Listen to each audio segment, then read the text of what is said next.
Yeah, Bron coming. Y'all celebrated too early. The king coming.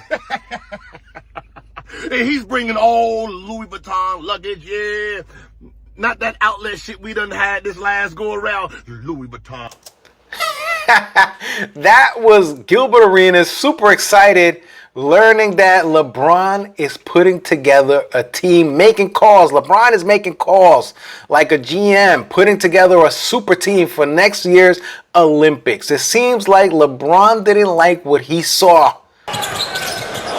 Shea, oh, for three!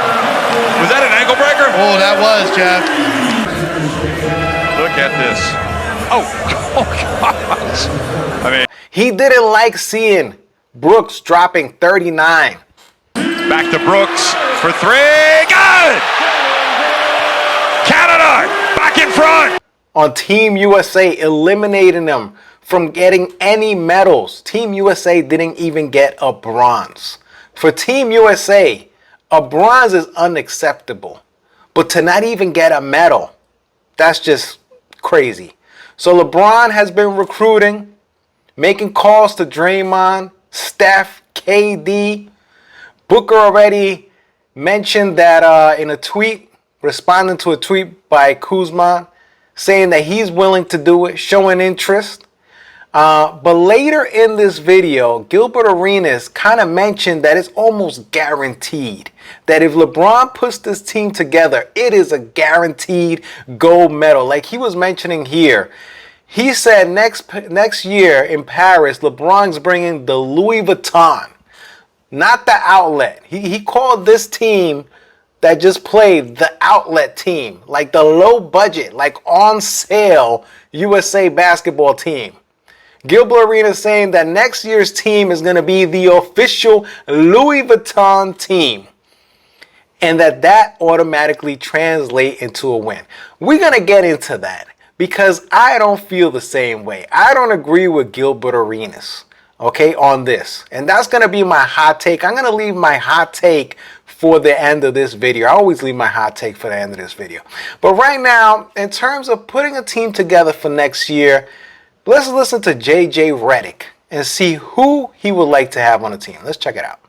I want Steph on the team. Yeah. No golds. He needs one. I want KD. I want LeBron. 12 spots. Yeah. We need a big. I want Bam. Book. I want Book for sure. I want Tatum. We probably want another wing, right? Mm-hmm. Is there any world Kawhi's playing? I want Donovan Mitchell. I want Paul George. Give me more bigs. Let's get Joel. He ended that clip with Joel. Joel just became a U.S. citizen. Joel also has kind of like that mean streak, and you need that in international competition. Okay, I've also heard people saying AD. First of all, AD doesn't like to play in the summertime. All right, he even mentioned it back in the day. He said in the summertime, he doesn't even shoot hoops. That's not his thing. All right, so I highly doubt that he would be interested in being in Team USA next year unless LeBron pushes him. Now, AD, we all know, the basketball world knows, AD is injury prone. And I'm not sure if you guys were aware, but somebody in the World Cup, FIBA, lost a kidney because they got elbowed. All right, those elbows in FIBA World Cup are dangerous. Now, if AD would have been caught with one of those elbows, he wouldn't just be out for the tournament. AD would be out for the rest of his career.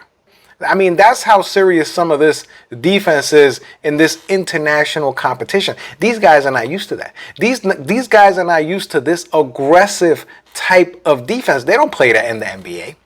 So now JJ mentioned a lot of the players that he's interested in having on the team. I agree with that. Number one, he mentioned Steph.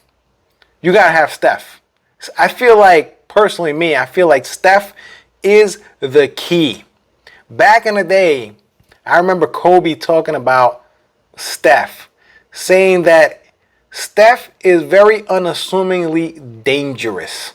But there's a serious calmness about him, which is extremely deadly, right? Because he's not up, he's not down, he's not contemplating what just happened before or worrying about what's to come next. He's just there. And when a player has the skills and has trained himself to have the skills to be able to shoot, dribble, left, right, etc. And then you mix that with this calmness and poise, and you have a serious, serious problem on your hands. And so when I watch him play, that's what I see. Has a very calm nature about him.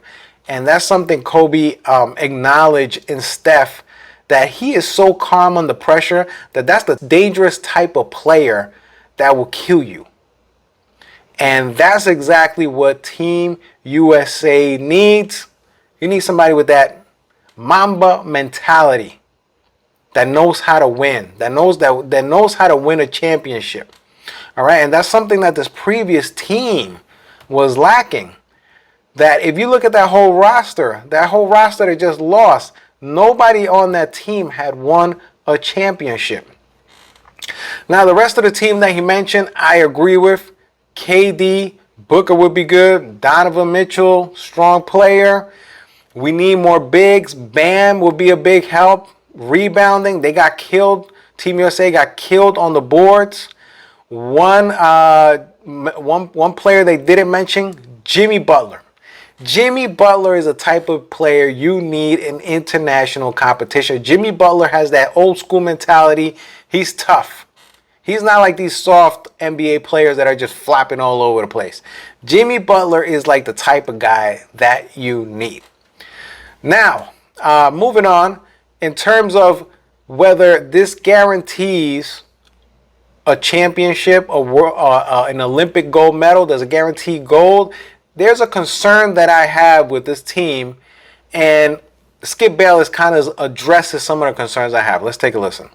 LeBron at 40, again, you tell me, well, he just hit the wall. He ran out of gas against Denver because 4 fourth quarters, he wasn't there for his team. He ain't going to run out of gas in the Olympics. All right, well, if he runs out of gas in the playoffs, is he going to be able to turn it right around in the Olympics at 40? Well, I would think he would be able to, because he's not going to be playing all those minutes. He's talking about LeBron's age. I feel like sometimes when I hear people saying, "Oh, LeBron's is gonna go to the Olympics next year," like Gilbert Arenas, that's it. You guys done messed up. LeBron is coming.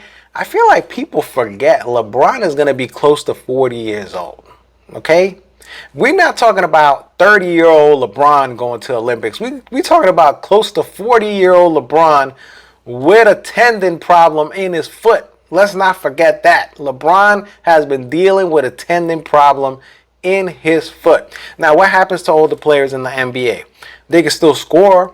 LeBron can still score. He'll still have his little like spin move that he has, driving to the basket like a locomotive. That's his thing. That's not the problem. But the problem with NBA players as they get older on the defensive end, they just can't keep up with the young players.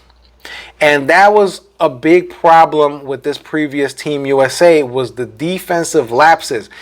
I listened to some of the players after they lost to Canada, Team USA, and one thing that Halliburton mentioned and Reeves mentioned is the defense. The defense just wasn't as strong as it needed to be. This team could have put up numbers, yeah, but they couldn't get stops on the other end, to the point where Brooks dropped 39 points. How is that even possible? How do you let Brooks drop 39 points? I understand maybe Shai Gilgeous-Alexander, but Brooks, come on, you don't let that happen. So anyway, that's one of my concerns, that some of these older players, maybe even KD. I mean, KD is an excellent player, but can he defend at the level that he needs to defend in the Olympics, in an international competition?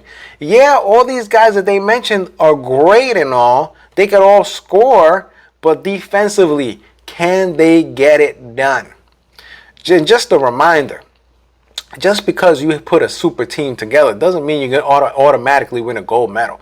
2004, that team had a whole bunch of all-stars, okay? Stephon Marbury in his prime, AI in his prime, Melo in his prime, LeBron, Dwayne Wade, Tim Duncan, arguably the best power forward of all time. They had size.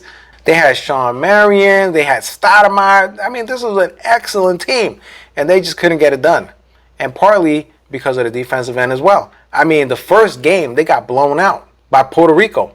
It was like 73 to 90 something. It was insane. So just because you put a super team together does not guarantee a win in the Olympics. So my hot take for this episode is that Gilbert Arenas next year, he's going to be surprised when Team USA shows up to the Olympics and they're not blowing out teams. Okay? Because next year as well, a lot of countries are going to bring their A game. I'm sure Nikola Jokic is going to play. I'm sure Giannis is going to play. I'm sure Sabonis from the Kings is going to play. I mean, the whole world's going to step it up. Wembanyama might play for France. It's going to get real. Next Olympics, it's going to get real. And I can't wait to see what happens. I can't wait to see if all these people that are talking this smack like, oh, we didn't put our best players. So if we had our best players in FIBA, we would have easily won. No, there's no such thing as easy wins anymore. Because these people in the NBA, these players in the NBA, they used to playing NBA style soft, flopping, easy fouls. And when they get to the international competition, it's a reality check. So anyway, guys, let me know what you guys think. Leave me a comment, press that like, that dislike, I don't care. Subscribe to the channel. See you guys later. My name is Will. Peace out.